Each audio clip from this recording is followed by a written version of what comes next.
আসসালামু আলাইকুম, আমি জামাল নাসের। আজকে পড়ব হচ্ছে থিন লেয়ার ক্রোমাটোগ্রাফি।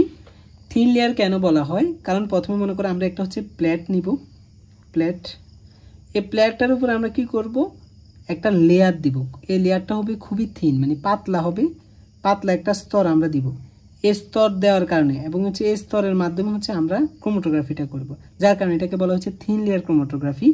এই যে থিন লেয়ারটা আমরা দিব, মানে একটা প্লেটের উপর মনে করো প্লেটের উপর যে আমরা থিন লেয়ারটা দিব, এই থিন লেয়ারটা আসলে কি দ্বারা তৈরি আমরা যদি একটু দেখি, এটা হচ্ছে তোমার সিলিকা দ্বারা তৈরি, অ্যালুমিনিয়াম অক্সাইড এবং হচ্ছে সেলুলোজের একটা মিশ্রণ দ্বারা হচ্ছে তোমার তৈরি।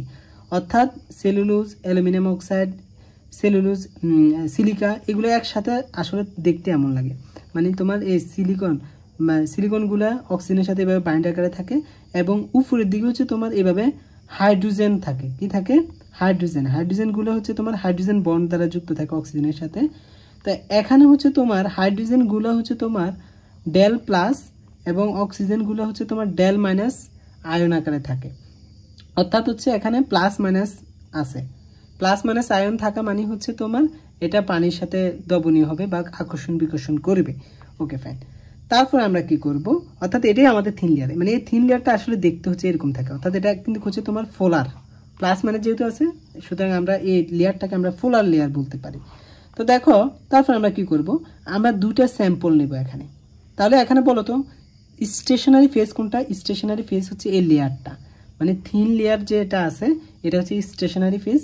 আর আমরা এখানে যে তরল পদার্থ দিব বা অ্যালকোহল দিব, ওইটা হচ্ছে আমরা, বা তরল পদার্থ দিব, ওইটা হচ্ছে আমাদের কি মোবাইল ফেজ। তো তুমি এখানে দেখো আমরা দুটো হচ্ছে স্যাম্পল নিব। একটা স্যাম্পল হচ্ছে তোমার এ, আর একটা স্যাম্পল হচ্ছে মনে করো তোমার বি। এই স্যাম্পলটা হচ্ছে তোমার বেশি ফোলার, আর হচ্ছে তোমার বি ফোলারটা হচ্ছে তোমার কম ফোলার। তাহলে আমরা যখন দেখবো, যেহেতু হচ্ছে তোমার এটা হচ্ছে ফোলার, মানে এখানে যে থিন লেয়ারটা আছে এটা হচ্ছে ফোলার এবং হচ্ছে এটাও তোমার ফোলার, তাহলে ফোলারকে কি করবে? বেশি আকর্ষণ করবে। ফোলার মানে কি? এখানেও প্লাস মাইনাস থাকবে, এর মানে এটাকে বেশি আকর্ষণ করবে। তো বেশি আকর্ষণ করলে কি যেতে দিবে না। মনে করো আমরা এক বন্ধু আরেক বন্ধুর মানে হচ্ছে সাথে হচ্ছে খুব গভীর সম্পর্ক, ওরা একদিন থাকার পর, বাড়িতে একদিন থাকার পর বলবে, এই বন্ধু তুই না যেতে পারবি না, আরেক দিন থাক। তো তোমার কি করবে, এই ফোলার যোগটাকে কিন্তু হচ্ছে এই থিন লেয়ার কিন্তু উপরে যেতে দিবে না। তাহলে ফোলারটা কিন্তু তোমার বেশি দূরে যাবে না। আমরা যখন অ্যালকোহল দ্রবণ দিব, এখানে একটা মনে করো অ্যালকোহল দ্রবণ দিব, তখন কিন্তু হচ্ছে তোমার এই অ্যালকোহলের সাথে অ্যালকোহলটা যখন উপরে পর্যন্ত উঠে যাবে, তখন কিন্তু হচ্ছে তোমার এই স্যাম্পলটা কিন্তু বেশি উপরে উঠবে না। কারণ এটাও মানে তোমার হচ্ছে এই যে আমরা দ্রবটা দিলাম এটাও ফোলার, এবং হচ্ছে আমাদের যে থিন লেয়ারটা আছে এটাও হচ্ছে তোমার ফোলার হওয়ার কারণে এটা কিন্তু আকর্ষণ করবে, কারণ এখানেও প্লাস আছে ওখানেও প্লাস মাইনাস আছে। তাহলে আকর্ষণ করার কারণে কিন্তু এটা কম দূরত্ব অতিক্রম করবে। কিন্তু বিটা হচ্ছে তোমার লেস পোলার হওয়ার কারণে এটা কিন্তু অ্যালকোহলের সাথে বেশি পরিমাণ দূরত্ব হবে, কারণ এটা কিন্তু থিন লেয়ারকে তেমন একটা আকর্ষণ করবে না। তো থিন লেয়ারকে তেমন একটা আকর্ষণ না করলে কি করবে, এটাও খুব তাড়াতাড়ি উঠে যাবে।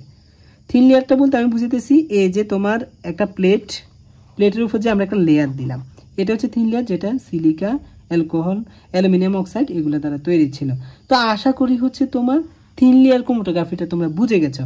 তো এইভাবে হচ্ছে আমরা একটা ফোলার যোগ, একটা হচ্ছে তোমার অফোলার যোগ আমরা চাইলে কিন্তু আলাদা করে নিতে পারি, বা কাঙ্ক্ষিত যে মূলকটা আছে ওটাকে আমরা সহজে আলাদা করতে পারি। আসসালামু আলাইকুম।